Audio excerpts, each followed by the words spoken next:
Kursk में रूस का बारूदी प्रहार, यूक्रेनी सैन्य ठिकानों पर अटैक, फैब बमों से किया गया हमला, फैब का इस्तेमाल किया गया यूक्रेनी ठिकानों को, सैन्य ठिकानों को नष्ट करने के लिए, इन पर हमले करने के लिए।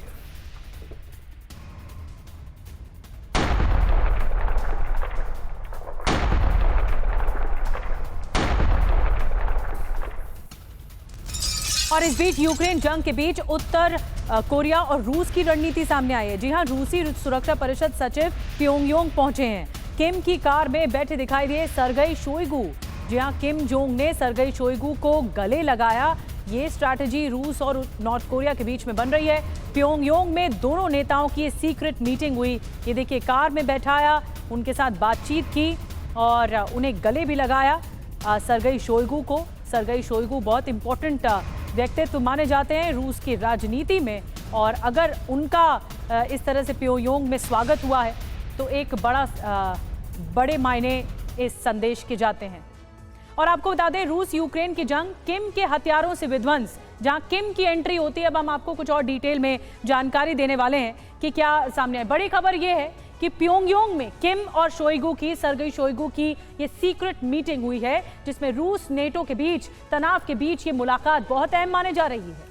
बिल्कुल, इस मीटिंग पर पूरी दुनिया की निगाहें होंगी, खासकर अमेरिका की। रूस नेटो के बीच तनाव के बीच ये मुलाकात ही अपने आप में बता रहा है कि दोनों देशों ने क्या मैसेज देने की कोशिश की है। इसका अर्थ, इसका मायने क्या है? रूस को विनाशक हथियार दे सकता है उत्तर कोरिया, पहली बात तो ये, और यूक्रेन को लॉन्ग रेंज वेपन से हमलों की इजाजत के बाद की ये रणनीति नजर आ रही है। जी हाँ, और आपको बता दें कि ये बड़ी वजह है, यूक्रेन को लॉन्ग रेंज वेपन से हमलों की इजाजत के बाद ये रणनीति बनाई जा रही है।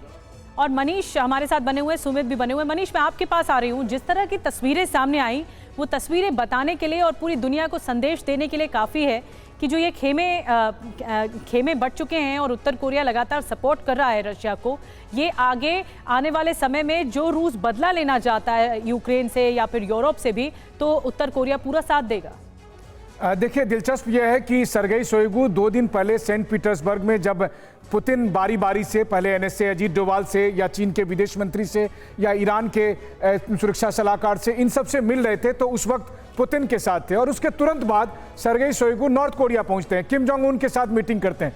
क्या कह रहे होंगे उनको वो वही कह रहे होंगे कि ठीक है, यूक्रेन अगर लंबी दूरी की मिसाइल का इस्तेमाल करेगा तो जैसे ही हम आपको इशारा करेंगे, आप अमेरिका पर हमला करना शुरू कर देना।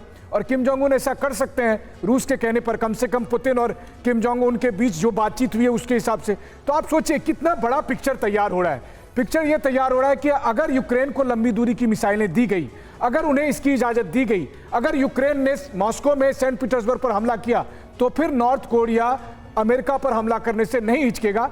इस तरह की तैयारी और मनीष, नॉर्थ कोरिया ही क्यों कि अमेरिका को एंगेज करने के लिए रूस के पास कई प्रेशर पॉइंट्स ऑलरेडी हैं। वो चाहे चीन के पास हम प्रशांत महासागर की बात करें या फिर मिडिल ईस्ट की बात करें।